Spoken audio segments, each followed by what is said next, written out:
보름날, 연못의 물이 핏빛으로 물든다. 호기심에 마을 사람들이 내려가면 연꽃의 눈이 뻗어나와 사람들을 꿰뚫고 피를 빨아낸다. 드러난 진실은 충격적이다. 연못 아래에는 집단 무덤이 있고 연꽃은 죽은 이들의 눈구멍에서 자라나 살아있는 사람의 기운을 빨아 악령을 키우고 있었다. 제1부, 붉은 달이 비치는 연못.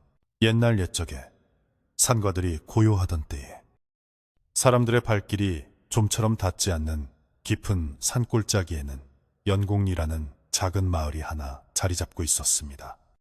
사방이 험준한 산으로 둘러싸여 있어 마치 병풍을 두른 듯한 이 마을은 낮에는 따스한 햇볕이 내리쬐고 밤에는 서늘한 달빛이 골짜기를 가득 채우는 평화로운 곳이었습니다. 마을 사람들은 밭을 일구고 나무를 하며 소박하게 살아가고 있었는데 이 마을에는 다른 곳에서는 볼 수 없는 기이하고도 아름다운 자랑거리가 하나 있었으니 그것은 바로 마을 한가운데에 자리한 거대한 연못이었습니다. 이 연못은 가뭄이 들어도 물이 마르지 않았고 장마가 져도 물이 넘치지 않아 마을 사람들은 예부터 이 연못을 신령스럽게 여겨 함부로 대하지 않았습니다. 연못의 물은 깊이를 알 수 없을 만큼 검푸르고 고요하여 마치 산봉우리의 그림자를 그대로 삼키고 있는 듯 했는데 더욱 신비한 것은 그 위를 뒤덮은 연꽃들이었습니다. 보통의 연꽃이라면 여름 한철에만 피고 지는 것이 이치 이것만. 이곳의 연꽃들은 계절을 잊은 듯 봄부터 가을 늦게까지 시들지 않고 탐스러운 꽃망울을 터뜨리고 있었습니다. 하얀 연꽃잎은 백옥처럼 희고 고와서 달밤에 보면 마치 선녀의 옷자락이 물 위에 떠 있는 것 같았고 그 그윽한 향기는 바람을 타고 마을 어귀까지 퍼져나가 사람들의 마음을 홀리곤 했습니다. 하지만 어르신들은 아이들에게 항상 당부하기를 연못이 아무리 아름다워도 절대로 물가에 너무 가까이 가지 말라고 일렀습니다. 이 마을의 가장 높은 언덕 위에는 정선비라고 불리는 점잖은 학자가 살고 있었는데 그는 벼슬길에 나가는 것보다 자연을 벗삼아 글을 읽고 마음을 닦는 것을 더 중요하게 여기는 인물이었습니다. 정선비는 본래 한양에서 살았으나 복잡한 세상의 다툼을 피해 이 조용한 연곡리로 들어와 터를 잡은 지 10여 년이 넘었습니다. 그는 마을 사람들에게 글을 가르쳐 주기도 하고 어려운 일이 생기면 지혜로운 조언을 아끼지 않아 마을 사람들의 존경을 한 몸에 받고 있었습니다.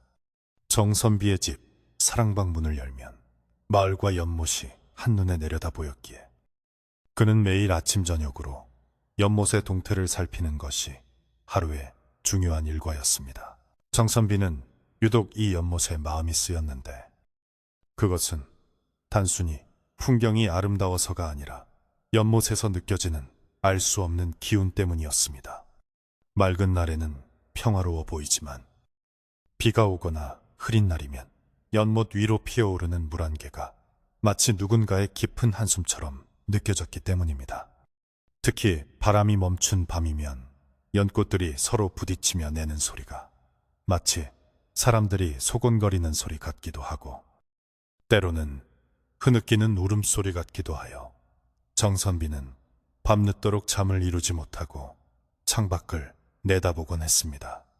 그는 이 연못에 오래된 사연이 숨겨져 있음을 직감하고 있었으나 섣불리 입 밖으로 내어 마을 사람들을 불안하게 만들고 싶지 않았습니다. 어느 해 여름, 유난히 무더위가 기승을 부리던 때였는데 하늘에는 구름 한 점 없고 땅은 뜨겁게 달아올라 숨조차 쉬기 힘든 날들이 계속되었습니다. 곧 있으면 둥근 보름달이 뜨는 날이 다가오고 있었고 마을 사람들은 더위를 피해 정자나무 아래 모여 부채질을 하며 쉬고 있었습니다. 그런데 그날따라 정선비는 아침부터 가슴이 답답하고 불안하여 책을 읽어도 글자가 눈에 들어오지 않았습니다. 그는 자리에서 일어나 뒷짐을 지고 마당을 서성이다가 무심코 언덕 아래 연못을 내려다보았는데 그 순간 그의 눈이 크게 뜨였습니다. 평소에는 짙은 녹색을 띠던 연못 물빛이 그날따라 묘하게 붉은 기운을 띠고 있었기 때문입니다. 정선비는 자신의 눈을 의심하며 다시 한번 자세히 살펴보았으나 분명 연못의 물은 맑은 물빛이 아니라 마치 핏방울을 한 방울 떨어뜨린 것처럼 희미하게 붉게 물들어가고 있었습니다. 그는 급히 도포 자락을 여미고 언덕을 내려가 연못가로 향했습니다. 가까이 다가갈수록 비릿한 쇠 냄새가 코끝을 스쳤는데 그것은 젖지대에서 나는 흙 냄새와는 확연히 다른 낯설고 불길한 냄새였습니다. 연못가에 도착한 정선비는 수면을 들여다보았지만 물속은 탁하지 않고 여전히 투명했음에도 불구하고 바닥에서부터 붉은 기운이 스멀스멀 올라오는 듯한 기이한 형상이었습니다. 연못 주변에는 평소라면 시끄럽게 울어대던 개구리 소리도 들리지 않았고 물 위를 스치던 소금쟁이조차 보이지 않아 적막감이 감돌았습니다. 정선비는 연못가에 쭈그리고 앉아 손을 뻗어 물을 만져보려 했으나 순간 등골이 서늘해지는 한기를 느끼고 황급히 손을 거두었습니다. 물이 차가워서가 아니라 물속에 보이지 않는 무언가가 자신을 노려보고 있는 듯한 섬뜩한 느낌이 들었기 때문입니다. 그는 주위를 둘러보았으나 사람의 그림자는 없었고 오직 흐드러지게 핀 하얀 연꽃들만이 붉은 물 위에서 고개를 꼿꼿이 쳐들고 그를 내려다보고 있는 것만 같았습니다. 그때 마을 청년 몇 명이 지게를 지고 지나가다가 정선비를 보고 반갑게 인사를 건넸습니다. 그들은 연못물이 붉어진 것을 보고는 어르신, 날이 더워서 그런지 물색이 참 곱게 변했습니다. 노을이 비친 것도 아닌데 참으로 신기한 일입니다. 라며 대수롭지 않게 여겼습니다.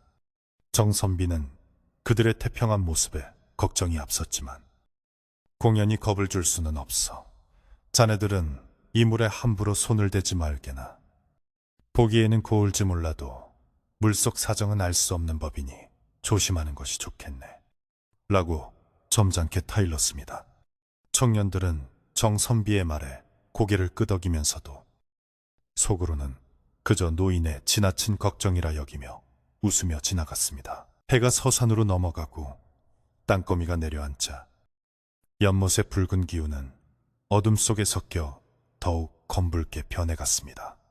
정선비는 집으로 돌아왔으나 마음이 놓이지 않아 저녁밥도 먹는 둥 마는 둥 하고 다시 사랑방 문을 활짝 열어두었습니다. 밤이 깊어질수록 마을의 불빛은 하나둘 꺼지고 사방은 고요해졌지만 정선비의 방에는 여전히 등잔불이 환하게 켜져 있었습니다. 그는 낡은 고서적을 꺼내어 옛 기록들을 뒤적이며 혹시 과거에도 이 연못에 이런 변고가 있었는지 찾아보려 애썼습니다. 책장은 넘어가고 시간은 흘러 자정이 가까워오자 바깥바람 소리가 심상치 않게 변했습니다. 평소에는 부드럽게 불어오던 산들바람이 그날 밤에는 날카로운 소리를 내며 창호지 문을 덜컹거렸습니다. 정선비는 잠시 책을 덮고 눈을 감은 채 바깥의 소리에 귀를 기울였는데 바람 소리 사이로 희미하게 찰박거리는 물소리가 섞여 들려왔습니다. 연못에는 배도 없거니와 이 밤중에 물에 들어갈 사람도 없을 터인데 물소리가 들린다는 것은 예사로운 일이 아니었습니다. 그는 자리에서 일어나 등불을 들고 마루로 나갔습니다. 달빛은 구름에 가려 희미했고 어둠에 잠긴 연못은 마치 거대한 짐승이 입을 벌리고 웅크린 형상처럼 검은 아가리를 벌리고 있었습니다. 정선비는 마루 끝에 서서 연못을 응시하며 마음속으로 깊은 탄식을 내뱉었습니다. 이 마을에 들어온 지 10년이 넘었으나 오늘 같은 기운은 처음이로다. 부디 아무 일 없이 지나가야 할 터인데 사람들의 욕심이 화를 부르지 않을까 저어되는구나. 그는 혼잣말을 중얼거리며 곰방대에 불을 붙였습니다. 담배 연기가 허공으로 흩어지는 동안에도 그의 시선은 한시도 연못에서 떨어지지 않았습니다. 그 순간 구름 사이로 달이 잠깐 얼굴을 내밀었고 달빛이 비친 연못의 수면 위로 무언가 둥근 물체가 떠오르는 것이 보였습니다. 그것은 얼핏 보면 연잎이나 연꽃 봉우리 같았지만 자세히 보면 사람의 머리통만 한 크기의 검은 그림자였습니다. 정선비가 눈을 비비고 다시 보았을 때는 이미 구름이 달을 가려 아무것도 보이지 않았습니다. 그는 자신이 헛것을 보았다고 생각하려 애썼지만 가슴 한구석에서 피어오르는 불안감은 쉽게 가라앉지 않았습니다.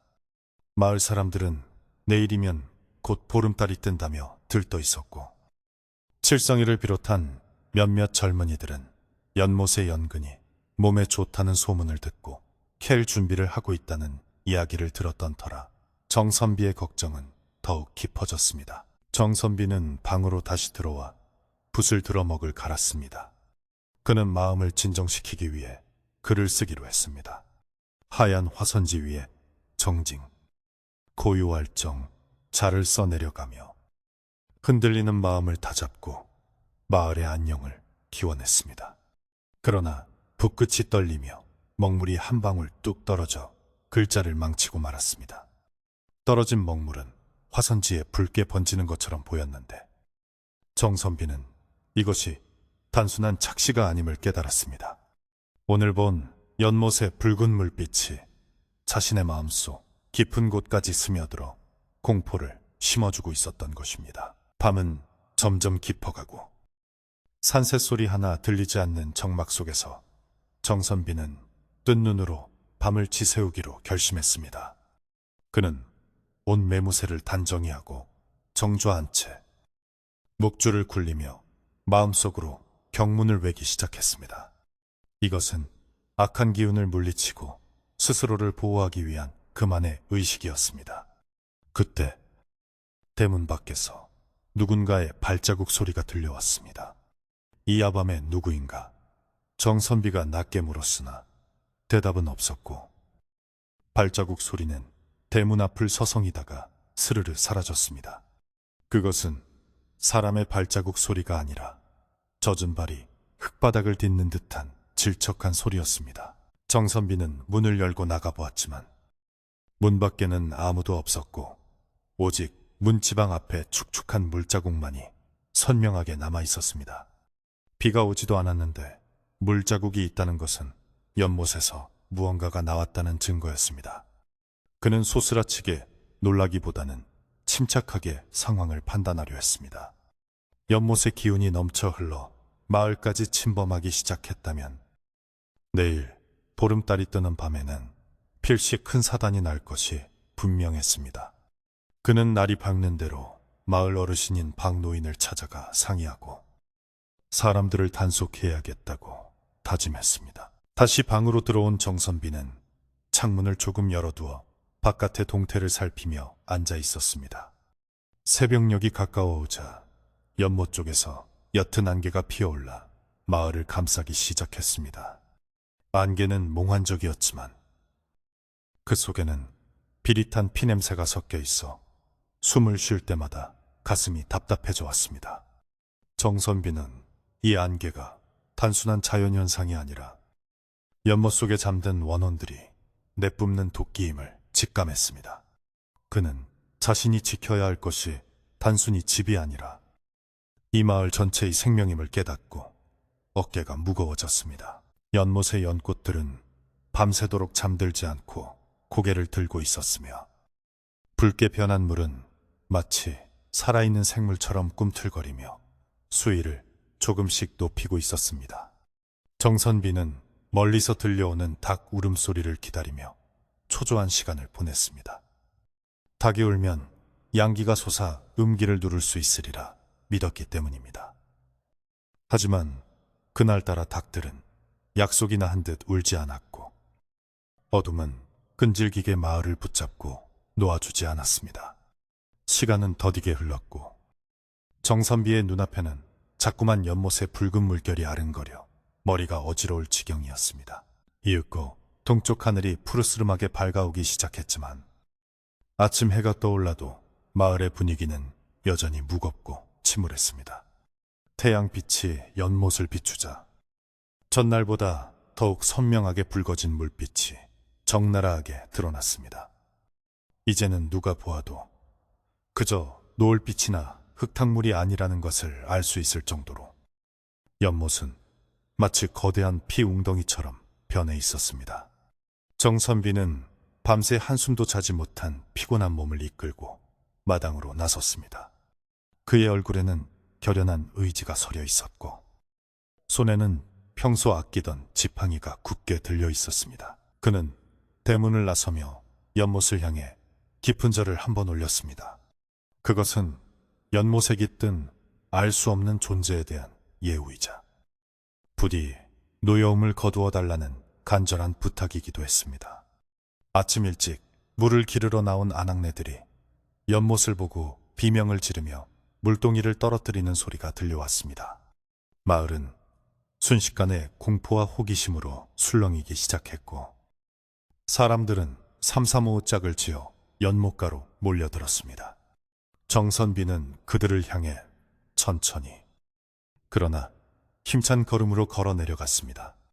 이제 곧 닥쳐올 재앙을 막기 위해 그는 자신의 모든 것을 걸 준비가 되어 있었습니다. 정선비가 연못가에 도착했을 때 이미 많은 마을 사람들이 모여 웅성거리고 있었습니다. 그 중에는 두려워하는 이들도 있었지만 칠성이를 비롯한 몇몇 욕심 많은 자들은 눈을 번들거리며 붉은 물을 신기해하고 있었습니다. 그들은 이 기이한 현상이 하늘이 내린 기회라며 연못 속에 귀한 보물이 있거나 연꽃이 영약이 되었을 것이라 떠들어대고 있었습니다. 정선비는 그들의 어리석은 모습을 보며 가슴이 미어지는 듯한 안타까움을 느꼈습니다. 그는 물이 한가운데로 걸어 들어가 지팡이로 땅을 쿵 하고 내리찍으며 사람들의 시선을 모았습니다. 다들 내 말을 들으시오. 이 연못은 지금 병이 든 것이 아니라 화가 난 것이오. 붉은 물은 길조가 아니라 흉조이니 누구든 이 물에 손끝 하나라도 댔다가는 큰 화를 면치 못할 것이오. 정선비의 목소리는 평소보다 엄하고 카랑카랑하게 울려 퍼졌습니다. 사람들은 평소 존경하던 선비의 호통에 잠시 주춤하며 조용해졌습니다. 그러나 그 침묵은 오래가지 않았습니다. 욕심에 눈이 먼 자들의 마음속에는 이미 정선비의 경고보다 눈앞의 일확천금이 더 크게 자리 잡고 있었기 때문입니다. 정선비는 붉게 물든 연못과 탐욕에 젖은 사람들을 번갈아 바라보며 오늘 밤이 지나기 전에 반드시 이 일을 해결해야 함을 뼈저리게 느꼈습니다. 연못 위로 불어오는 바람이 그의 옷자락을 세차게 흔들었고 연꽃들은 마치 비웃기라도 하듯 붉은 물 위에서 흔들리고 있었습니다. 이것은 단순한 자연의 변화가 아니라 오래전부터 묻혀있던 끔찍한 비밀이 드러나려는 전조였던 것입니다. 정선비는 마른 침을 삼키며 다가오는 거대한 운명 앞에 홀로 맞설 준비를 하며 굳게 입을 다물었습니다. 제2부 욕심이 부른 화근. 아침 해가 중천에 떠올랐지만 영곡리 마을의 공기는 여전히 축축하고 무거웠습니다. 정선비의 엄한 호통에도 불구하고 사람들의 마음속에 피어오른 호기심과 욕심은 쉽사리 가라앉지 않았습니다. 오히려 붉게 변한 연못에 대한 소문은 살을 보태고 날개를 달아 삽시간에 온 마을은 물론이고 고개를 넘어 이웃 마을 장터에까지 퍼져나갔습니다. 처음에는 그저 연못물이 붉어졌다더라 하는 신기한 이야기였던 것이 점차 그 물을 마시면 10년 묵은 체증이 내려간다더라. 혹은 붉은 물에서 자란 연꽃을 삶아 먹으면 늙은이도 다시 청춘을 되찾는다더라 하는 터무니없는 헛소문으로 변질되어 갔습니다. 사람들은 삼삼오오 모여 앉기만 하면 연못 이야기로 꽃을 피웠고 개중에는 벌써부터 연꽃을 내다 팔면 희와집을 몇 채나 지을 수 있을지 계산기를 두드리는 이들도 생겨났습니다. 이런 헛소문의 중심에는 마을에 소문난 왈가닥이자 욕심쟁이인 칠성이가 있었습니다. 칠성이는 평소 일하기를 싫어하고 노름판을 기웃거리며 일확천금을 꿈꾸던 자였는데 이번 연못의 변화를 하늘이 자신에게 준 기회라고 굳게 믿었습니다. 그는 마을 정자나무 아래 사람들을 모아놓고 침을 튀겨가며 떠들어댔습니다. 다들 내 말 좀 들어보소. 내가 어제 꿈에 용왕님을 만났는데 이 연못이 붉어진 건 흉주가 아니라 길조라지 뭡니까? 저 붉은 물은 용왕님이 내려주신 신비한 약물이고 저 연꽃 뿌리 하나만 캐서 장터에 내다 팔면 우리 마을 사람 모두가 배불리 먹고 살 수 있다는 계시란 말이요. 칠성의 목소리는 확신에 차 있었고 가난에 지친 마을 사람들의 귀는 솔깃할 수밖에 없었습니다. 순박하기만 했던 마을 청년들의 눈빛도 칠성의 말에 점차 흔들리기 시작했습니다.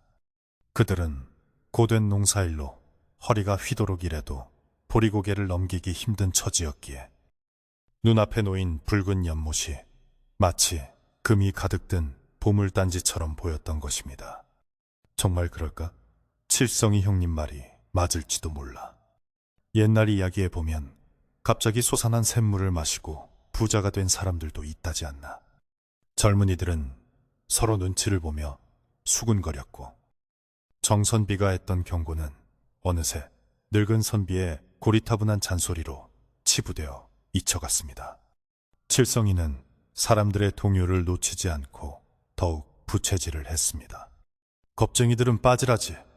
오늘 밤 보름달이 뜨면 내가 직접 배를 띄워 저 연꽃들을 싹 다 건져 올릴 테니까 그때 가서 콩고물이라도 얻어먹으려 하지 마시오. 정선비는 마을 돌아가는 꼴이 심상치 않음을 느끼고 다시금 집신끈을 동여매고 밖으로 나섰습니다. 그는 집집마다 돌아다니며 사람들을 설득하려 애썼습니다. 이보게, 김서방, 자네까지 이럴 텐가. 자연의 이치를 거스르는 일에는 반드시 대가가 따르는 법이네. 저 물빛을 보게. 저게 어디 약물로 보이는가? 저건 피일세. 피. 원한이 서린 핏물에 손을 댔다가는 자네뿐만 아니라 처자식까지 화를 입을 걸세. 정선비는 간곡하게 타일렀지만 이미 욕심에 눈이 먼 김서방은 정선비의 시선을 피하며 딴청을 피웠습니다. 아이고 선비님, 너무 걱정도 팔자십니다. 저희가 뭐 나쁜 짓을 하겠다는 것도 아니고 그저 마을에 굴러들어온 복을 좀 나누겠다는 것인데 그리 야박하게 구십니까? 정선비가 아무리 말려도 소용이 없자 그는 마지막으로 마을에서 가장 나이가 많은 박노인을 찾아갔습니다. 박노인은 90이 넘은 고령으로 거동이 불편하여 바깥 출입을 거의 하지 않는 분이었으나 마을의 역사를 꿰뚫고 있는 살아있는 증인이었습니다. 정선비가 사랑방에 들어서자 박노인은 마치 그가 올 줄 알았다는 듯 눈을 지그시 감고 있었습니다. 어르신, 마을 사람들이 기어이 사고를 칠 작정인가 봅니다. 붉은 연못에 배를 띄우겠다고 난리들입니다. 어찌하면 좋겠습니까? 정선비의 다급한 물음에 박노인은 천천히 눈을 뜨며 앙상한 손으로 지팡이를 꽉 쥐었습니다. 그의 눈빛은 나이답지 않게 형형하게 빛나고 있었습니다. 결국 올 것이 왔구먼. 박노인의 입에서 나온 첫마디는 정선비의 가슴을 철렁하게 만들었습니다. 박노인은 힘겹게 몸을 일으키며 말을 이었습니다. 내가 아주 어릴 적 내 할아버지께 들은 이야기가 있지. 이 터가 본래 편안한 땅이 아니라고 했어. 저 연못은 하늘에서 비가 내려 생긴 것이 아니라 땅이 울어서 생긴 눈물 웅덩이라고 했지. 그동안 잠잠하다가 이제야 그 묵은 한이 터져나온 게야. 박노인의 목소리는 낮고 떨렸지만 그 속에 담긴 무게감은 천근만근이었습니다. 정선비는 박노인을 부축하여 마을 회관 앞마당으로 향했습니다. 박노인이 직접 나서서 사람들을 꾸짖어야만 이 광란을 멈출 수 있을 것 같았기 때문입니다. 마을회관 앞에는 이미 칠성이를 필두로 한 젊은 장정들이 모여 술판을 벌이며 결의를 다지고 있었습니다. 그들은 낫과 갈고리, 그리고 튼튼한 밧줄을 준비해 놓고 해가 지기만을 기다리고 있었습니다. 그때 정선비의 부축을 받은 박 노인이 나타나자 시끌벅적하던 장내는 찬물을 끼얹은 듯 조용해졌습니다. 박 노인은 지팡이로 땅을 쾅쾅 내리찍으며 쩌렁쩌렁한 목소리로 호통을 쳤습니다. 네, 이놈들, 여기가 어디라고 감히 쇠붙이를 들고 설치느냐? 저 연못이 너희들 눈에는 돈줄로 보이느냐? 저곳은 산 사람의 자리가 아니다. 썩 물러가지 못할까? 칠성이는 박노인의 서슬 퍼런 호통에 잠시 주춤했지만 이미 욕심이 머리끝까지 차오른 상태라 쉽게 물러서지 않았습니다. 그는 술기운을 빌려 뻔뻔하게 대꾸했습니다. 아이고, 박 어르신, 댁에 가만히 누워 계시지 뭐하러 나오셔서 이래라 저래라 하십니까? 지금 세상이 어느 때인데 귀신 타령입니까? 우리는 잘 살아보겠다고 이러는 겁니다. 어르신 말씀대로라면 우리는 평생 땅만 파다가 굶어 죽으라는 말씀입니까? 칠성이의 당돌한 대꾸에 주변에 있던 몇몇 젊은이들도 동조하며 웅성거리기 시작했습니다. 맞아요. 노인네가 너무하시네. 우리가 도둑질을 하는 것도 아닌데. 박노인은 기가 막혀 말문이 막힌 듯 가슴을 치며 탄식했습니다. 어리석은 놈들, 내 놈들이 제 명을 재촉하는구나. 저 물이 붉어진 것은 피를 부르는 신호다. 저 물속에 무엇이 잠들어 있는지 알지도 못하면서 감히 건드렸다가는 뼈도 못 추릴 것이다. 내 말 명심해라. 오늘 밤 절대 물가에 가지 마라!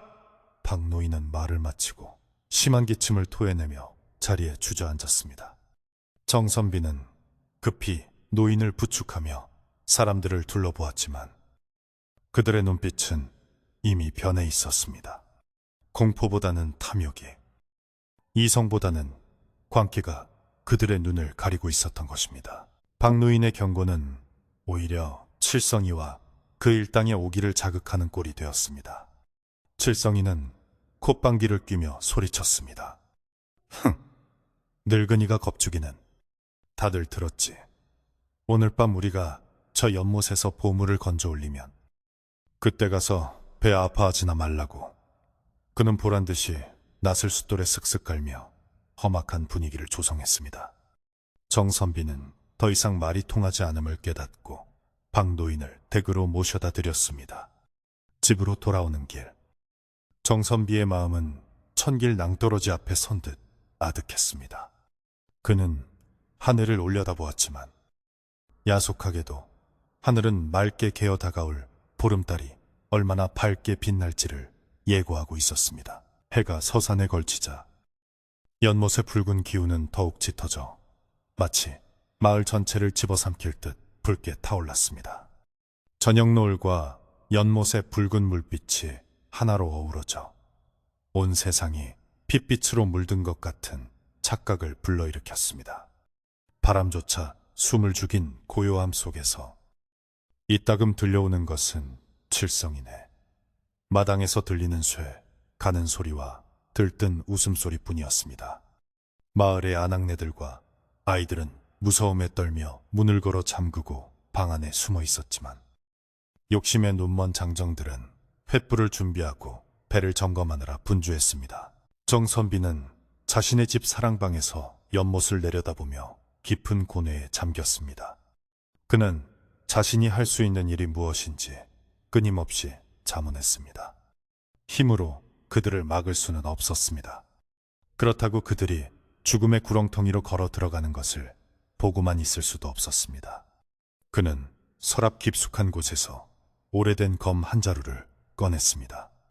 이것은 사람을 베기 위한 것이 아니라 사악한 기운을 베고 자신을 지키기 위한 호신용 검이었습니다.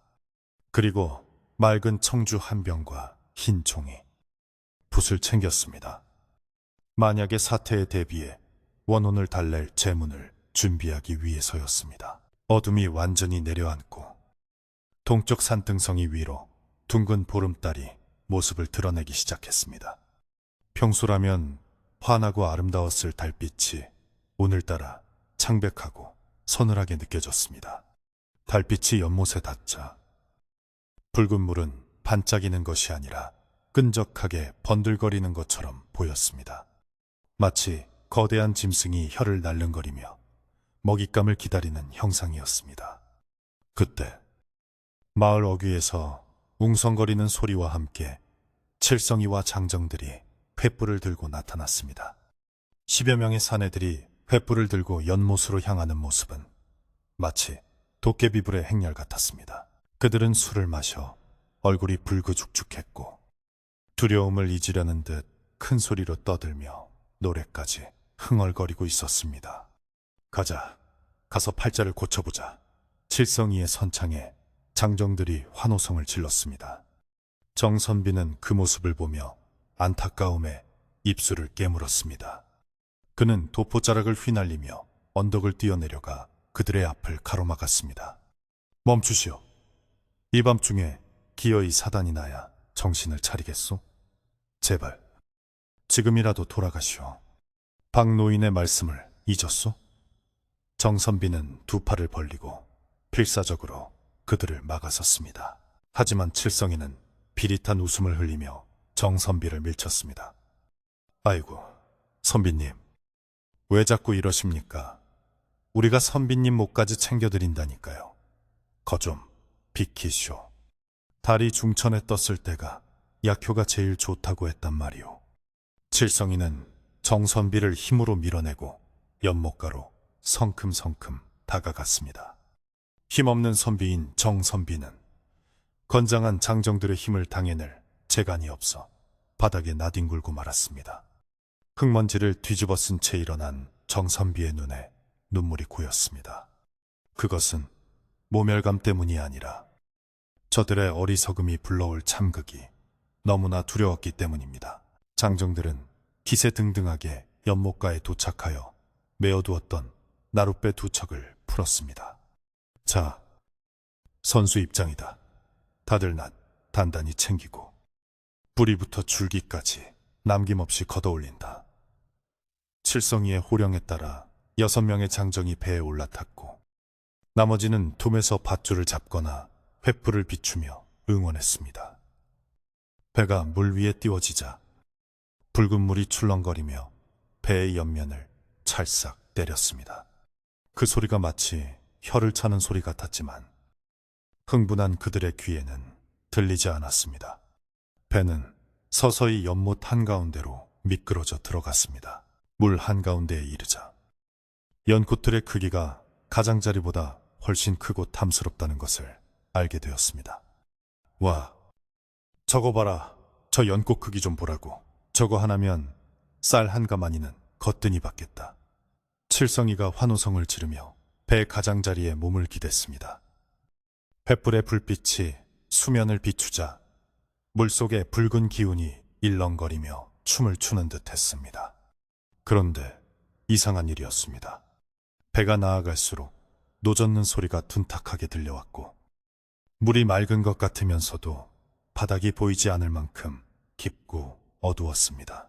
뜰에 남아있던 정선비는 숨을 죽이고 그 광경을 지켜보았습니다. 그의 손에 쥐어진 묵주가 땀으로 흥건하게 젖어 있었습니다. 그는 연못 중앙의 물살이 미세하게 바뀌는 것을 감지했습니다. 바람이 불지 않는데도 연꽃 줄기들이 파르르 떨리고 있었고 배 주위로 작은 기포들이 보글보글 올라오기 시작했습니다. 그것은 물고기가 숨을 쉬는 것이 아니라 마치 물 밑바닥에서 누군가가 끓어오르는 분노를 토해내는 것 같았습니다. 정선비는 소리치고 싶었으나 목소리가 입 밖으로 나오지 않았습니다. 이미 늦었다는 절망감이 그를 짓눌렀습니다. 이게 뭐지? 배 위에 있던 한 청년이 물속을 들여다보며 고개를 갸웃거렸습니다. 왜 그래? 금덩이라도 보이나? 칠성이가 낄낄거리며 다가갔습니다.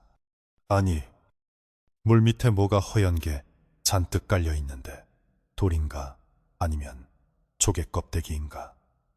청년의 말에 사람들은 일제히 횃불을 물 가까이 대고 들여다보았습니다. 붉은 물결 아래로 희끄무레한 형체들이 수없이 많이 깔려 있는 것이 어렴풋이 보였습니다. 그것들은 둥글기도 하고 길쭉하기도 하여 얼핏 보면 강돌 같기도 했지만 자세히 보면 모양이 너무나 일정했습니다. 야, 이거 혹시 은덩어리 아니냐? 옛날에 도적대가 여기다 은을 숨겨놨다는 전설이 있다던데. 칠성이가 흥분하여 소리쳤습니다. 욕심은 공포를 마비시키는 가장 강력한 마취제였습니다. 그들은 그 희끄무레한 것들이 무엇인지 확인도 하기 전에 벌써부터 횡재를 했다며 기뻐 날뛰었습니다. 칠성이는 당장이라도 물에 뛰어들 기세로 낫을 물속에 집어넣어 바닥을 긁어보려 했습니다. 낫 끝에 무언가 딱딱한 것이 걸리는 느낌이 손끝으로 전해져 왔습니다. 그 순간 연못의 수면이 크게 울렁거리며 배가 심하게 흔들렸습니다. 조심해! 사람들이 중심을 잃고 비틀거렸습니다. 정선비는 텀에서 그 모습을 보며 눈을 질끈 감았습니다. 그는 보았습니다.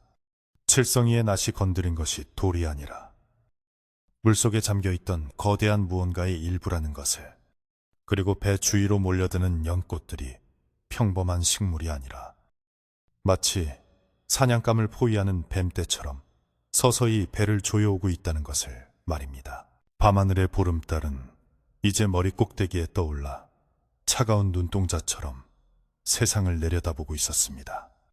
칠성이와 일행들은 아직 자신들에게 닥친 운명을 알지 못한 채 물속의 보물에 정신이 팔려 있었습니다.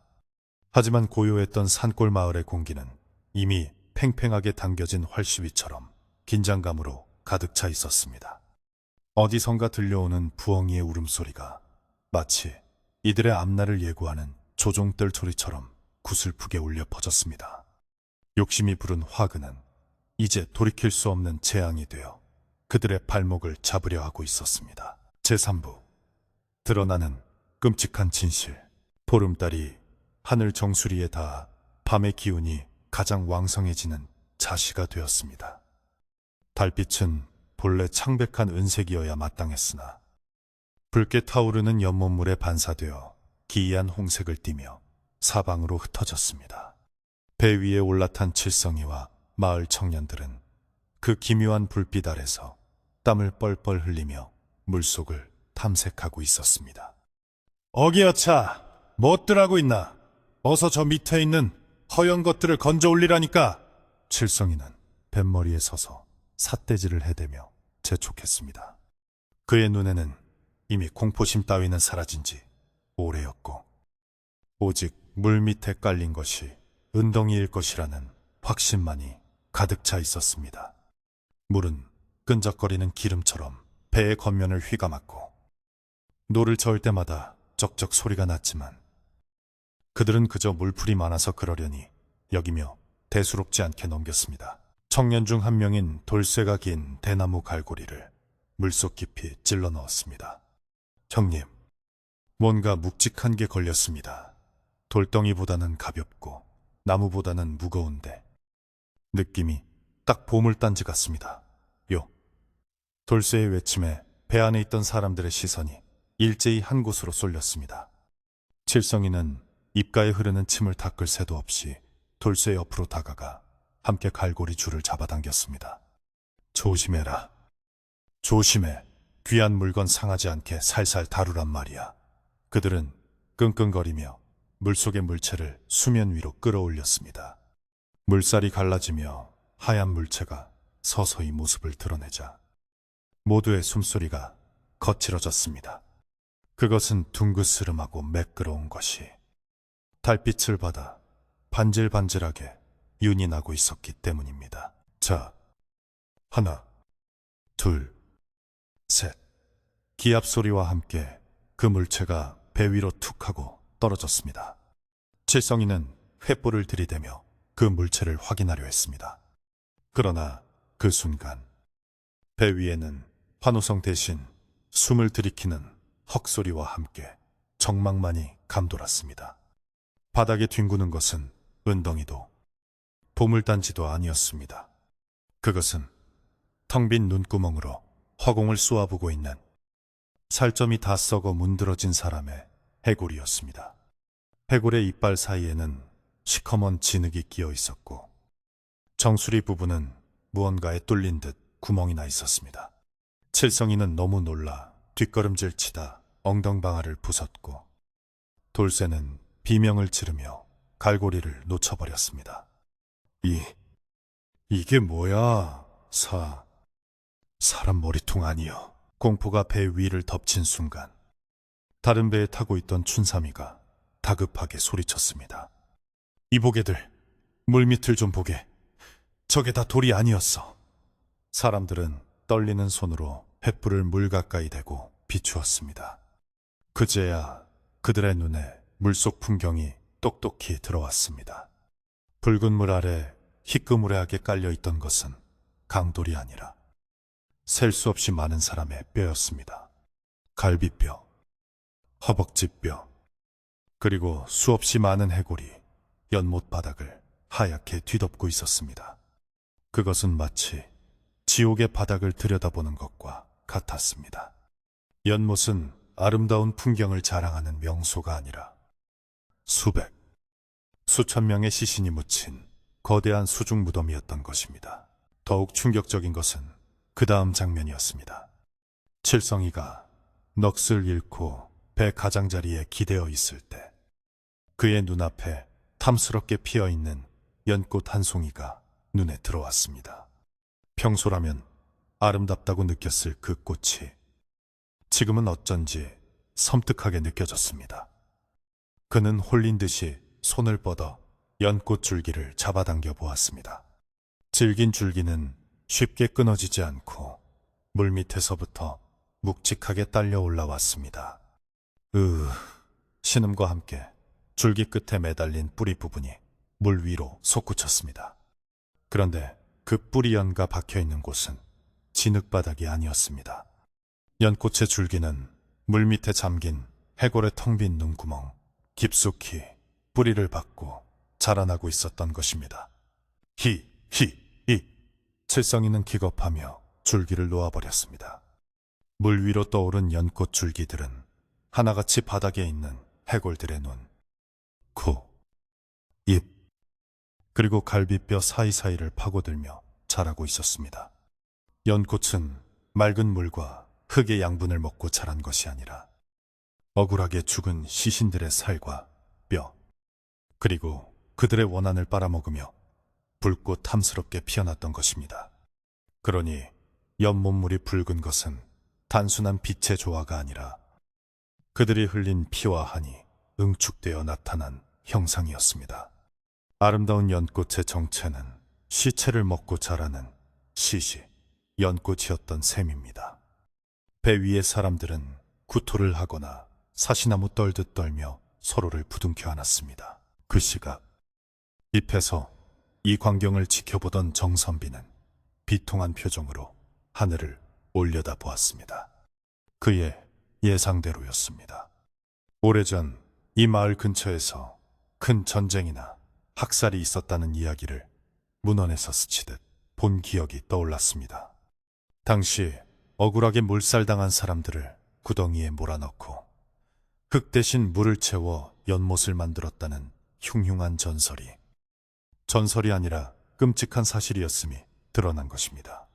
정선비는 이제 더 이상 지체할 시간이 없음을 알았습니다. 그는 미리 준비해둔 제사상을 연못과 바위 위에 차리기 시작했습니다. 흰 쌀밥과 맑은 술, 그리고 향을 피우며 그는 떨리는 목소리로 주문을 외우기 시작했습니다. 하지만 원혼들의 분노는 이미 걷잡을 수 없이 커져 있었습니다. 갑자기 연못 한가운데서 물이 부글부글 끓어오르기 시작했습니다. 마치 가마솥에 물이 끓듯 거품이 일면서 역겨운 악취가 진동을 했습니다. 배들이 심하게 요동치자 사람들은 중심을 잡지 못하고 이리저리 뒹굴었습니다. 살려줘. 배를 돌려. 도수로 나가야 해. 칠성이가 고래고래 소리를 질렀지만 노를 잡은 청년들은 팔을 움직일 수 없었습니다. 물속에서 자라난 연꽃 줄기들이 마치 살아있는 뱀처럼 꿈틀거리며 배의 밑바닥과 노를 칭칭 감아버렸기 때문입니다. 줄기에는 날카로운 가시가 돋아 있었는데 그 가시들이 나무노를 파고들어 꼼짝달싹 못하게 묶어버린 것입니다. 이거 놔! 이거 놓으란 말이야! 한 청년이 낫을 휘둘러 줄기를 끊으려 했습니다.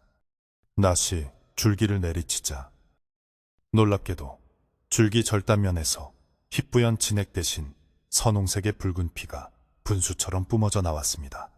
피를 뒤집어 쓴 청년은 비명을 지르며 낫을 놓쳤고 잘린 줄기는 고통에 몸부림치듯 더욱 격렬하게 꿈틀거렸습니다. 식물이 피를 흘린다는 것은 그것이 이미 요물이 되었다는 증거였습니다. 연못 전체의 연꽃들이 일제히 고개를 돌려 배 위에 있는 사람들을 바라보는 듯 했습니다. 수백 송이의 연꽃이 마치 수백 개의 눈동자가 되어 그들을 노려보고 있었습니다. 바람이 멈추고 공기가 차갑게 식으면서 물 위로 희미한 안개가 피어올랐습니다. 그리고 그 안개 속에서 소리가 들려오기 시작했습니다. 처음에는 바람 소리 같았으나 점점 또렷해지는 그 소리는 수많은 사람이 동시에 울부짖는 통곡 소리였습니다. 추워, 억울해, 내 몸을 돌려줘. 아이의 울음소리, 노인의 쉰 목소리, 여인의 비명소리가 뒤섞여 고막을 찢을 듯 울려 퍼졌습니다. 배 위의 사람들은 귀를 틀어막았지만 소리는 귀로 들리는 것이 아니라 머릿속을 직접 파고들어 울리는 것이어서 피할 수가 없었습니다. 공포에 질린 몇몇은 기절하여 배 바닥에 쓰러졌습니다. 칠성이는 공포에 질려 완전히 이성을 잃었습니다. 그는 살아야겠다는 본능 하나로 옆에 있던 동료를 밀치고 배 밖으로 뛰어내리려 했습니다. 비켜, 나만이라도 살아야겠어. 그가 배 난간을 넘으려는 순간 물속에서 검고 끈적한 손 하나가 불쑥 튀어올라 칠성의 발목을 낚아챘습니다. 그 손은 살점이 거의 없는 뼈만 남은 손이었지만 악력은 쇠사슬처럼 강했습니다. 으악! 사람 살려! 정선비님, 살려주시오! 칠성이는 처절하게 비명을 지르며 배 난간을 붙잡고 버텼지만 물속의 존재는 그를 놔줄 생각이 전혀 없어 보였습니다. 정선비는 연못가에서 그 처참한 광경을 보며 가슴을 쳤습니다.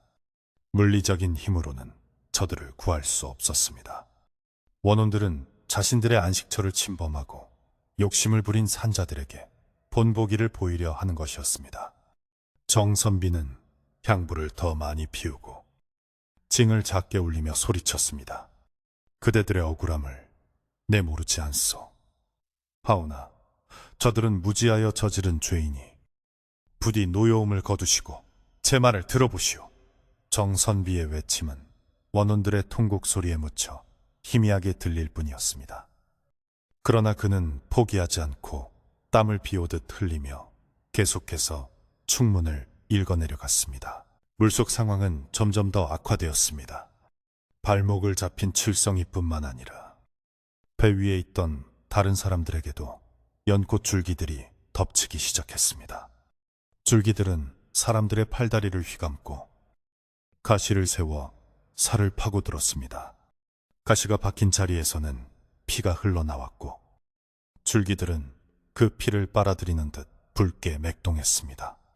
사람들의 피를 맛본 연꽃들은 더욱 싱싱하게 피어올랐고 붉은색 꽃잎은 더욱 짙고 선명한 핏빛으로 변해갔습니다.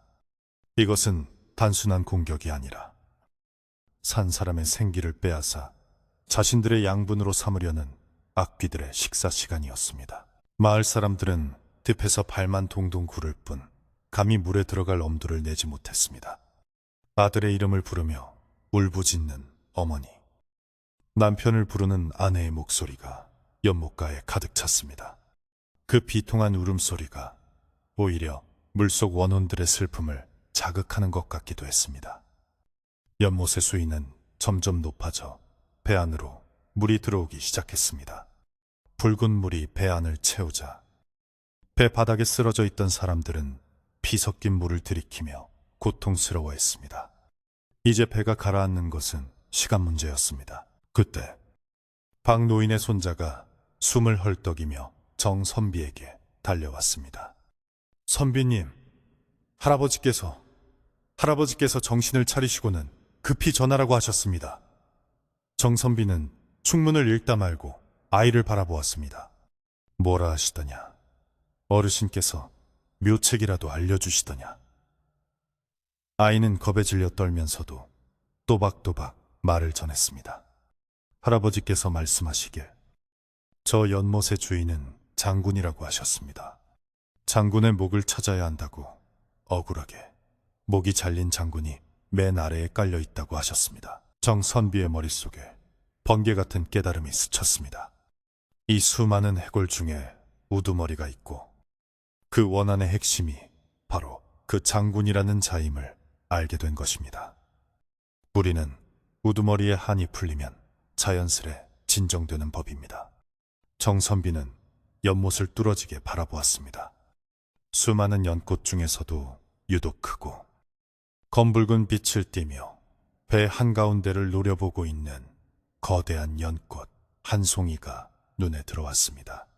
그 꽃은 다른 꽃들과 달리 줄기가 굵고 가시가 돋지 않았으며 마치 왕좌에 앉은 듯 위엄이 서려 있었습니다. 저 꽃 아래에 바로 그 장군의 유해 혹은 잃어버린 머리가 있을 것이 분명했습니다. 칠성아, 내 말 들리느냐?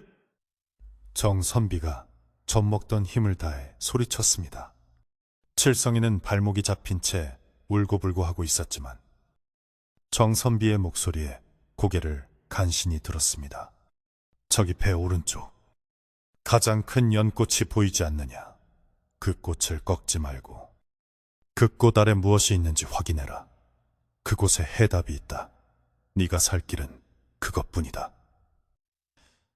칠성이는 정신이 혼미했지만 살기 위해서는 지푸라기라도 잡아야 했습니다. 그는 자신을 잡고 있는 뼈손을 부리치기 위해 안간 힘을 쓰며 정선비가 가리킨 방향으로 기어가기 시작했습니다. 배가 기우뚱거리며 반쯤 물에 잠긴 상태에서 칠성이는 그 거대한 연꽃 밑을 들여다보았습니다. 물은 피처럼 붉었지만 그곳만은 기이하게도 푸른 빛이 감돌고 있었습니다. 그리고 그 빛 속에 몸통은 없고 투구를 쓴 머리통 하나가 입을 굳게 다문 채 놓여 있었습니다. 그 머리통의 눈구멍에서 자라난 줄기가 바로 그 거대한 연꽃이었습니다. 칠성이는 공포에 질려 비명을 질렀지만 동시에 그 눈과 마주치는 순간 알 수 없는 슬픔이 밀려오는 것을 느꼈습니다. 그것은 단순한 괴물이 아니라 지키지 못한 약속과 억울한 죽음에 대한 한이 서린 눈빛이었습니다. 이제 모든 것이 명확해졌습니다.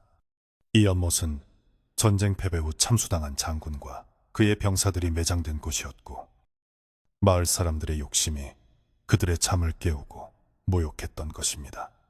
정선비는 옷깃을 여미고 자리에서 일어났습니다.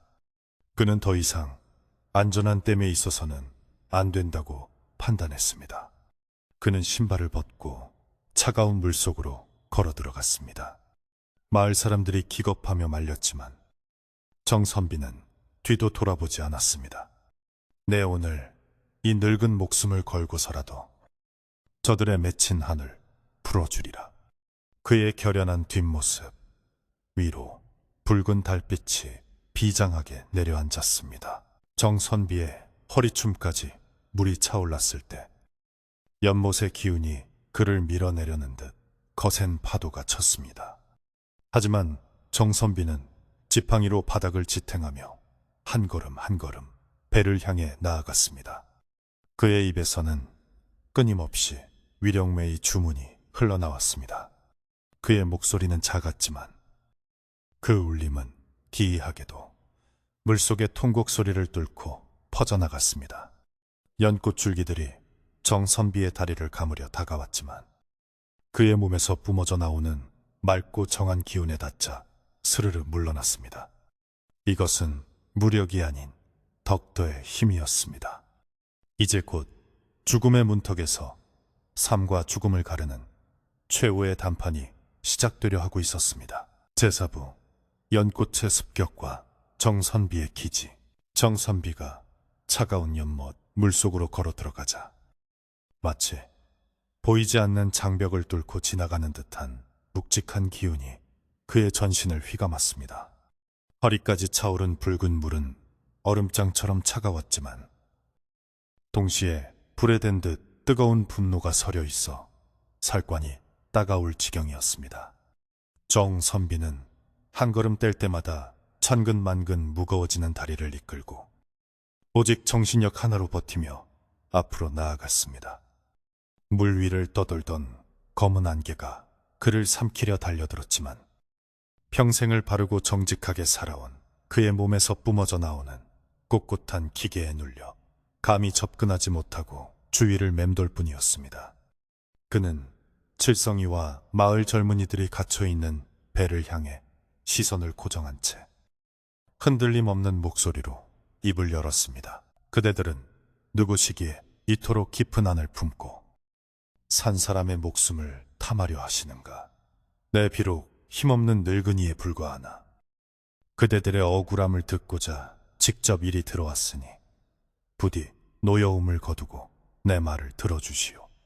정선비의 외침은 쩌렁쩌렁하지는 않았으나 물속의 통곡 소리를 뚫고 깊고 낮게 울려 퍼졌습니다. 그러자 기이하게도 배를 공격하던 연꽃 줄기들의 움직임이 순간 멈칫했습니다. 마치 그들이 정선비의 존재를 인식하고 그가 다른 욕심쟁이들과는 다른 사람이라는 것을 알아보는 듯했습니다. 배 위에서 비명을 지르던 칠성이와 일행은 그 틈을 타 숨을 몰아쉬며 공포에 질린 눈으로 정선비를 바라보았습니다. 정선비는 배 가까이 다가가 품에서 준비해온 호리병을 꺼냈습니다. 그 안에는 그가 아끼던 맑은 청주가 담겨 있었습니다.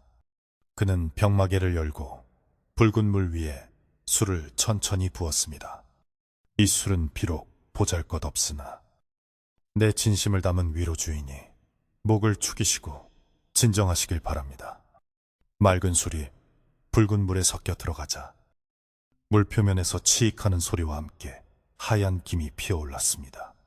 그것은 마치 뜨겁게 달궈진 쇠에 물을 부은 것과 같았습니다. 원혼들의 뜨거운 분노가 정선비의 정성이 담긴 술을 만나 조금씩 식어가는 징조였습니다. 물속에서 들려오던 날카로운 비명소리가 점차 구슬픈 흐느낌으로 변해가기 시작했습니다. 그러나 가장 큰 원한을 품은 장군 연꽃은 여전히 칠성이를 노려보고 있었습니다. 그 거대한 연꽃 아래 잠긴 장군의 해골은 입을 굳게 다문 채 배신과 죽음에 대한 기억을 놓지 못하고 있는 듯했습니다. 정선비는 그 장군을 향해 정중하게 고개를 숙이며 말을 이었습니다.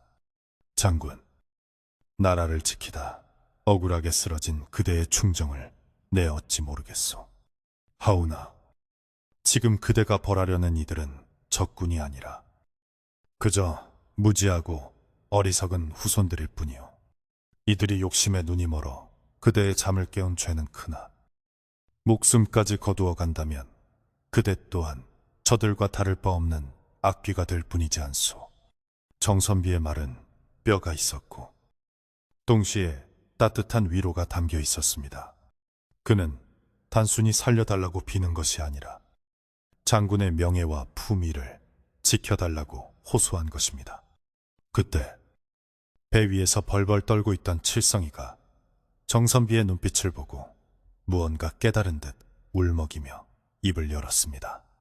자, 장군님, 아니 조상님들, 제가 죽을 죄를 지었습니다.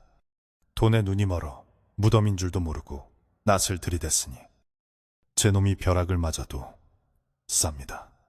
제발 살려만 주시면 평생 이 은혜 잊지 않고 제사 모시며 살겠습니다요. 칠성이는 배 바닥에 머리를 쾅쾅 돛으며 진심으로 사죄했습니다. 그의 눈물과 콧물이 범벅이 되어 배바닥을 적셨습니다. 칠성이가 회개하자 옆에 있던 다른 청년들도 덩달아 엎드려 빌기 시작했습니다. 잘못했습니다. 다시는 욕심부리지 않겠습니다. 그들의 사죄는 가식 없는 공포와 후회에서 나온 진심이었습니다. 마을 사람들의 진심 어린 참회가 이어지자 팽팽하게 당겨져 있던 연못의 살기가 눈 녹듯 사라지기 시작했습니다. 칠성이의 발목을 잡고 있던 뼈, 손이 스르르 힘을 풀고 물속으로 사라졌고 사람들의 몸을 휘감고 있던 가시 돋친 줄기들도 천천히 물러나 본래의 자리로 돌아갔습니다. 피를 빨아 붉게 부풀어 올랐던 연꽃잎들은 다시금 핏기를 잃고 창백한 흰색으로 돌아오고 있었습니다. 정선비는 이 순간을 놓치지 않고 미리 준비해온 흰 종이에 쓴 제문짐을 꺼내어 읽어내려갔습니다. 유세차, 위츠, 모년 모월 모일에 이곳 영곡리 촌부 정모는 억울하게 구천을 떠도는 영령들에게 고하나니 그의 목소리는 차분하고 엄숙했으며 물 위로 퍼지는 충문의 내용은 영혼들의 상처를 어루만지는 치료약과도 같았습니다. 달빛이 구름을 벗어나 온전히 연못을 비추자 물속에 가라앉아 있던 수많은 해골이 편안한 표정으로 눕는 듯한 환영이 보였습니다. 붉은 물빛은 서서히 옅어져 마치 흙탕물이 가라앉듯 본래의 검푸른 색을 되찾아가고 있었습니다. 배 위에 있던 사람들은 자신들을 옥죄던 공포가 사라지자 다리에 힘이 풀려 주저앉았습니다. 그들은 서로의 생사를 확인하며 안도의 한숨을 내쉬었습니다. 팔다리에는 가시에 찔린 상처가 남아 쓰라렸지만 목숨을 건졌다는 사실에 감사할 뿐이었습니다. 정선비는 물속에 서서 그들이 두수로 나갈 수 있도록 배를 밀어주었습니다. 어서 노를 저어 나가게. 뒤도 돌아보지 말고 내 수로 가야 하네. 그의 지시에 청년들은 부러진 노라도 챙겨 필사적으로 물을 저었습니다. 배는 미끄러지듯 연못 가장자리를 향해 나아갔고 연꽃들은 길을 터주듯 양옆으로 물러나 고요히 흔들렸습니다. 사람들이 모두 돛으로 올라가자 정선비는 마지막으로 연못을 향해 깊은 절을 올렸습니다. 고맙소. 장군, 부디 이제 편안히 쉬시오. 내 약속대로 그대들의 넋을 기리는 자리를 마련하리다. 그가 허리를 펴자 연못 한가운데에 있던 거대한 연꽃이 마치 답례라도 하듯 고개를 한번 끄덕이고는 물속으로 천천히 가라앉았습니다. 그 모습은 마치 장군이 투구를 벗고 긴잠에 드는 것과 같았습니다. 정선비가 물 밖으로 걸어 나오자 기다리고 있던 마을 사람들이 우르르 달려와 그를 부축했습니다. 그의 옷은 흠뻑 젖어 있었고 얼굴은 탈진하여 창백했지만 눈빛만은 그 어느 때보다 맑고 깊었습니다. 연못가에는 칠성이와 청년들의 가족들이 달려와 그들을 끌어안고 통곡했습니다. 아이고, 이 미친놈들아, 거기가 어디라고 들어가서 이 사단을 내느냐. 어머니들의 매타작과 아내들의 원망 섞인 울음이 이어졌지만 살아 돌아온 자식과 남편을 보며 안도하는 마음이 더 컸습니다. 칠성이는 어머니의 품에 안겨 어린아이처럼 엉엉 울었습니다. 엄마, 내가 잘못했어. 다시는 헛된 꿈 안 꿀게. 그의 눈물은 거짓이 아니었습니다. 죽음의 문턱까지 다녀온 그는 세상에서 가장 소중한 것이 황금이 아니라 바로 지금 이 순간 가족과 함께 숨쉬는 것임을 뼈저리게 깨달은 것입니다. 정선비는 마을 사람들에게 둘러싸여 젖은 옷을 갈아입고 따뜻한 물을 마셨습니다. 마을의 어른인 박노인이 지팡이를 짚고 다가와 정선비의 손을 꼭 잡았습니다. 자네가 이 마을을 구했네. 자네의 덕이 아니었으면 오늘 우리 마을은 피바다가 되었을 게야. 박노인의 칭찬에 정선비는 고개를 가로저으며 겸손하게 답했습니다. 아닙니다. 어르신, 저들의 한이 너무 깊어 잠시 달래주었을 뿐입니다. 진정으로 이 문제를 해결하려면 날이 밝는 대로 정성을 다해 천도제를 지내드려야 할 것입니다. 박 노인은 고개를 끄덕이며 동의했습니다.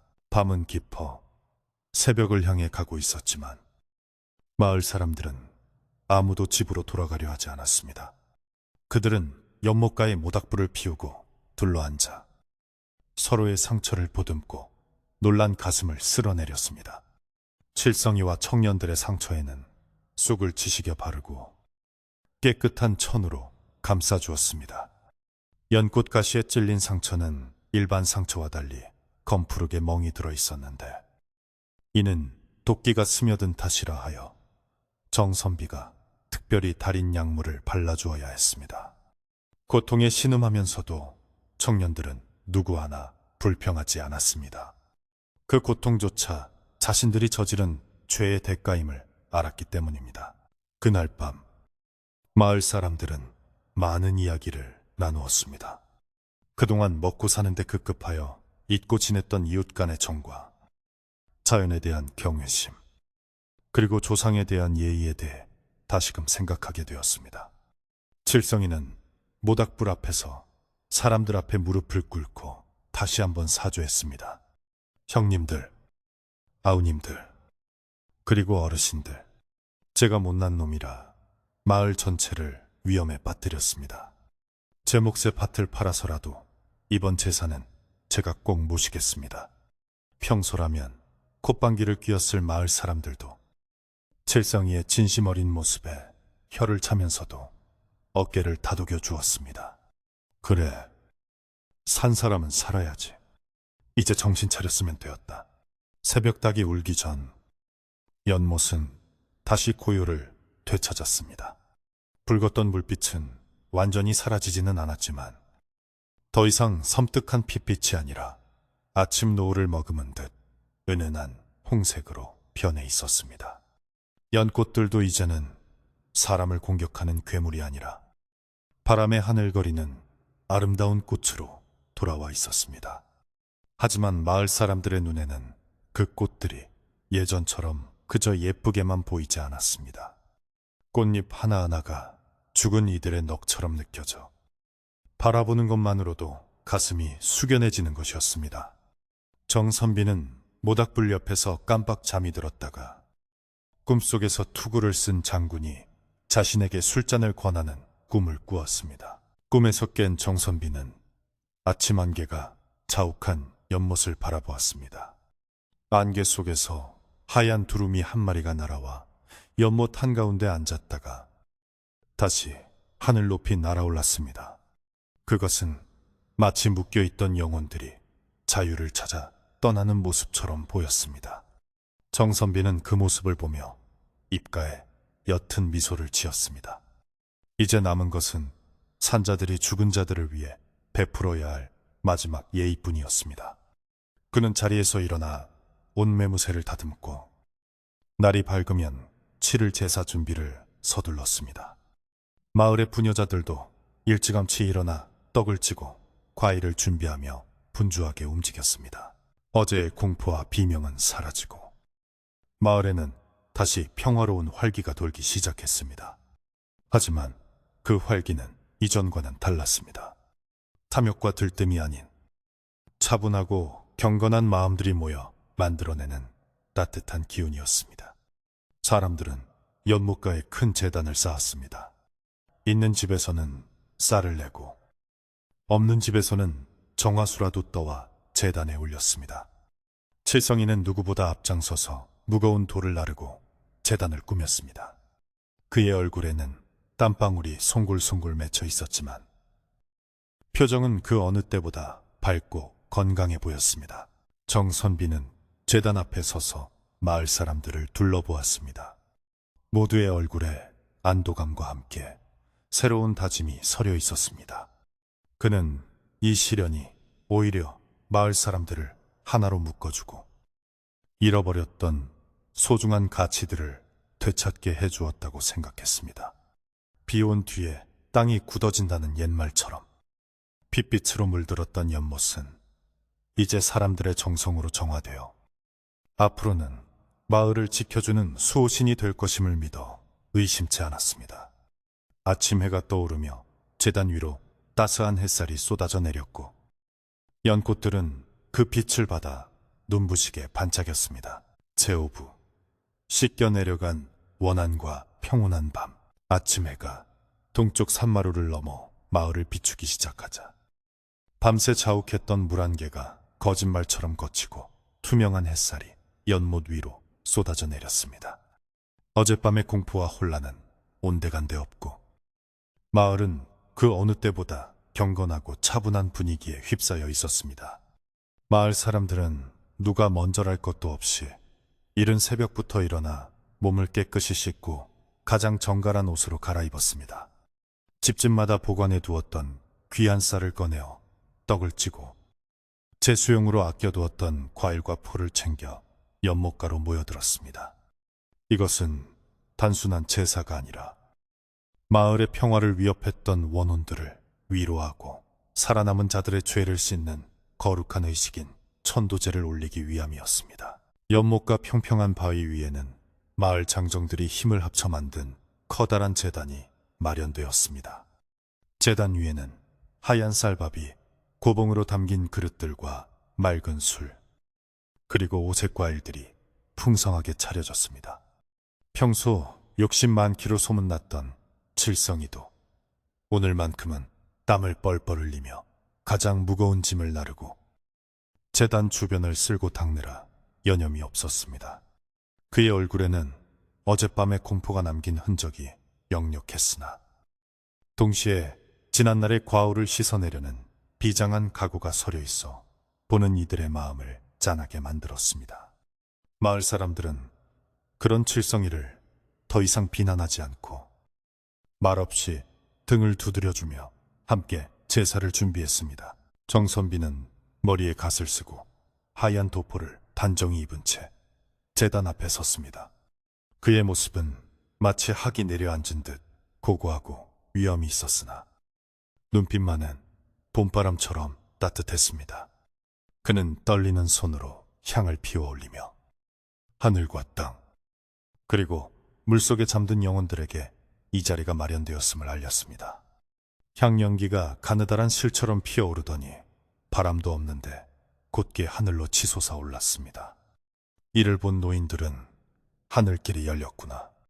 원혼들이 이제야 길을 찾아가려나 보다 하며 안도의 한숨을 내쉬었습니다. 정선비의 주도하에 마을 사람들은 일제히 연못을 향해 깊은 절을 올렸습니다. 유세차 해는 바뀌어 어느덧 결실의 계절이 다가왔으나 이곳에 잠든 님들의 한은 아직 풀리지 못하여 이리 채를 올립니다.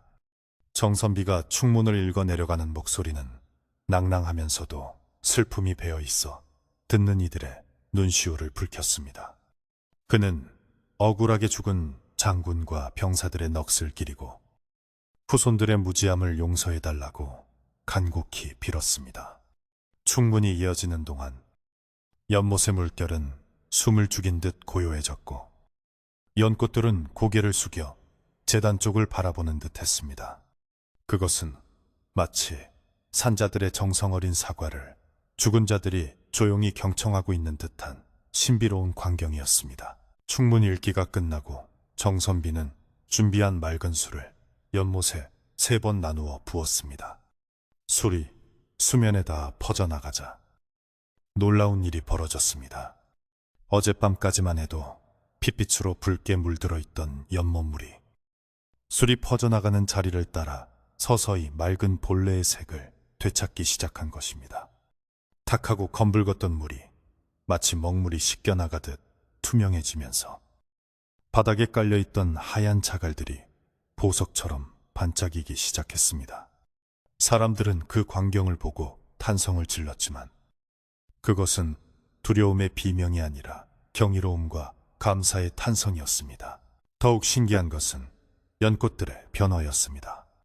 사람의 피를 탐하며 가시를 세우고 검붉게 변했던 꽃잎들이 따스한 햇살 아래서 다시금 순백에 하얀색으로 돌아오고 있었습니다. 꽃잎 끝에 맺혀 있던 붉은 이슬은 땅으로 떨어져 사라지고 그 자리에는 은은하고 향긋한 연꽃 향기가 피어올랐습니다. 그 향기는 어찌나 맑고 그윽한지 맡는 것만으로도 머리가 맑아지고 가슴속 응어리가 풀리는 기분이었습니다. 마을 사람들은 서로의 얼굴을 마주보며 웃었습니다. 이제 정말로 모든 저주가 풀리고 평화가 찾아왔음을 직감할 수 있었기 때문입니다. 제 마지막 순서로 정선비는 흰 종이를 태워 허공에 날리는 소지의식을 행했습니다. 부디 좋은 곳으로 가셔서 다시는 이승의 고통을 겪지 마시고 편안히 쉬소서. 불붙은 종이는 재가 되어 나비처럼 팔랑거리며 연못상공을 한 바퀴 빙 돌더니 이내 하늘 높이 날아가 구름 속으로 사라졌습니다. 그때 맑은 하늘에서 갑자기 시원한 바람이 불어와 사람들의 땀을 식혀주었습니다. 마을의 어른인 박노인은 지팡이를 짚고 하늘을 올려다보며 말했습니다. 장군님이 가시는구만. 이제 되었다. 이제 다 되었어. 그의 주름진 눈가에 굵은 눈물방울이 흘러내렸습니다. 제사가 무사히 끝나자 긴장이 풀린 마을 사람들은 그 자리에 주저앉아 서로를 껴안고 기쁨을 나누었습니다. 죽을 고비를 넘긴 칠성이와 청년들은 부모님 앞에 무릎을 꿇고 큰 절을 올리며 다시 한번 효를 맹세했습니다. 어머니, 아버지, 이제 정말 정신 차리고 열심히 살겠습니다. 땀 흘려 일한 것만이 진짜 내 것이라는 걸 뼈저리게 알았습니다.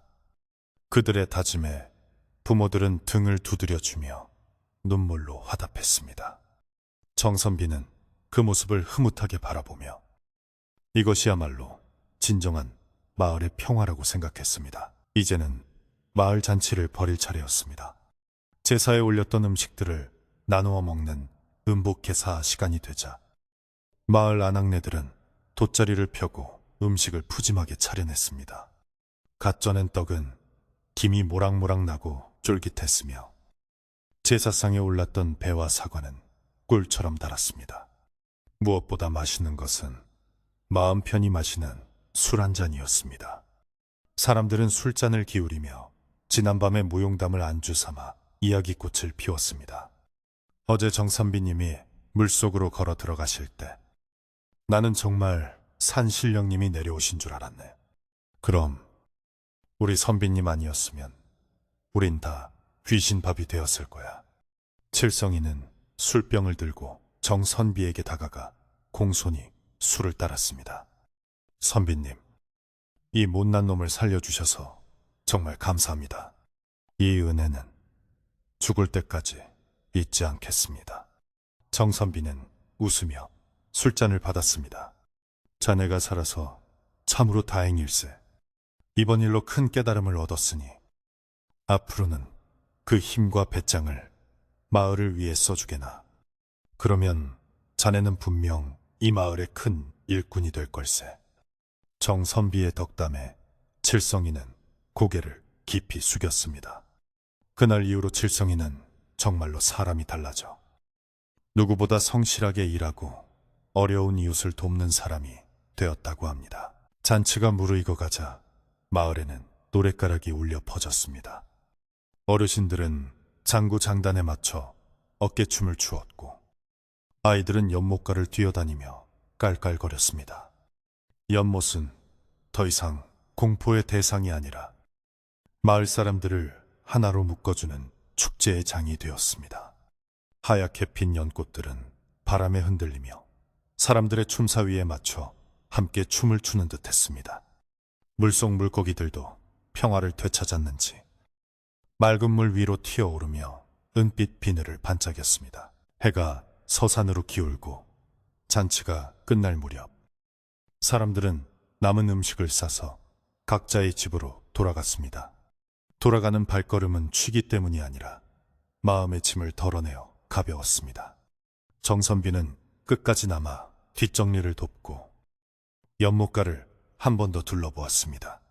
저녁 노을이 비친 연못은 붉은색이 아닌 황금빛으로 물들어 있었고 그 풍경은 그지없이 평화롭고 아름다웠습니다. 그는 연못가 바위에 앉아 잠시 명상에 잠겼습니다. 자연은 인간의 욕심에는 가차없는 벌을 내리지만 진심 어린 반성에는 한없이 너그러운 품을 내어준다는 이치를 다시금 마음에 새겼습니다. 그로부터 몇 달이 지나 가을이 깊어졌습니다. 연곡리 마을에는 풍년이 들었습니다. 여름의 그 소동에도 불구하고 연못의 물을 끌어다 쓴 논밭의 곡식들은 유난히 알이 굵고 실하게 여물었습니다. 마을 사람들은 이것이 연못의 주인인 장군신이 마을을 보살펴준 덕분이라 믿으며 수확한 곡식 중 가장 좋은 것을 골라 연못에 바치곤 했습니다. 연못은 이제 핏빛 연못이라는 무서운 이름 대신 보은본 연못이라는 새로운 이름으로 불리게 되었습니다. 아이들은 연못가에서 연밥을 까먹으며 놀았고 연꽃이 진 자리에는 튼실한 연근이 자라 마을의 중요한 식량이 되어 주었습니다. 물론 아무도 욕심을 부려 함부로 캐지는 않았습니다. 정선비는 여전히 언덕 위 작은 집에서 글을 읽으며 지냈지만 이제 그는 단순한 선비가 아니라 마을의 정신적 지주가 되어 있었습니다. 마을에 크고 작은 일이 생길 때마다 사람들은 제일 먼저 정선비를 찾아와 의논했고 그의 말이라면 팥으로 메주를 팼다 해도 믿을 정도가 되었습니다. 정선비는 틈틈이 아이들을 모아 글을 가르치며 지식보다는 마음을 닦는 법과 자연을 대하는 태도를 먼저 가르쳤습니다. 연꽃은 진흙 속에서 자라지만 그 더러움에 물들지 않고 맑은 꽃을 피운단다. 너희들도 세상의 욕심에 물들지 말고 이 연꽃처럼 맑게 살아가거라. 아이들은 초롱초롱한 눈으로 고개를 끄덕였습니다. 어느 늦가을 밤 정선비는 사랑방 문을 열고 툇마루에 앉아 차를 마시고 있었습니다. 밤 공기는 차가웠지만 찻잔에서 피어오르는 온기가 두 손을 따뜻하게 데워주었습니다. 하늘에는 둥근 달이 휘영청 떠올라 세상을 환하게 비추고 있었습니다. 달빛을 머금은 연못은 마치 거대한 거울처럼 하늘을 담고 있었고 이제는 시들어 고개를 숙인 연꽃 줄기들이 수묵화처럼 운치 있게 그려져 있었습니다. 풀벌레 소리가 자장가처럼 들려오고 가끔씩 바람에 스치는 갈대 소리가 가을밤의 정취를 더해 주었습니다. 정선비는 찻잔을 내려놓고 먼 산을 바라보았습니다. 산 그림자가 묵직하게 마을을 감싸 안고 있는 모습이 마치 어머니의 품처럼 편안해 보였습니다. 지난 여름의 악몽은 이제 옛 이야기가 되어 사람들의 입에 오르내리지만 그 교훈만은 마을 사람들의 가슴 속에 깊이 새겨져 영원히 잊히지 않을 것입니다. 그는 자신의 삶이 이 마을의 평화와 함께 흘러가고 있음에 감사함을 느꼈습니다. 욕심을 버리고 비워낸 자리에 들어찬 평온함은 그 어떤 보물보다 값진 것이었습니다. 방 안에 등잔불이 가물거리는 것을 보니 기름이 다 되어가는 모양이었습니다. 정선비는 자리에서 일어나 기지개를 켰습니다. 뼈마디가 우두둑 소리를 내며 시원하게 풀렸습니다. 내일은 마을 사람들과 함께 늦가을 추수를 마무리하고 겨울 채비를 하기로 한 날입니다. 함께 일하고 함께 밥을 먹으며 살아가는 소박한 일상이 내일도 기다리고 있다는 사실이 그를 행복하게 했습니다. 그는 문을 닫기 전 마지막으로 연못을 향해 눈인사를 건넸습니다. 오늘 밤도 부디 평안하시게. 방으로 들어온 정선비는 이부자리를 펴고 누웠습니다. 푹신한 목화솜, 이불이 포근하게 몸을 감싸 안았습니다. 창호지 문 너머로 은은한 달빛이 방 안으로 스며들어와 어둠을 밝혀주었습니다. 멀리서 개 짖는 소리가 들리다 잦아들고 세상은 깊은 침묵 속으로 빠져들었습니다. 정선비의 숨소리가 규칙적으로 변해가고 그의 입가에는 옅은 미소가 번졌습니다. 온갖 근심 걱정이 사라진 마을에는 오직 평화로운 꿈만이 찾아올 것입니다. 옛 이야기는 여기서 끝을 맺습니다. 욕심은 화를 부르지만 진심 어린 뉘우침과 서로를 위하는 마음은 흉흉한 귀신도 감동시켜 복을 부른다는 사실을 저 맑은 연못은 지금도 기억하고 있을 것입니다. 이제 밤이 깊었습니다. 창밖에 바람 소리도 잦아들고 달림도 구름 이불을 덮고 쉬러 가는 시간입니다.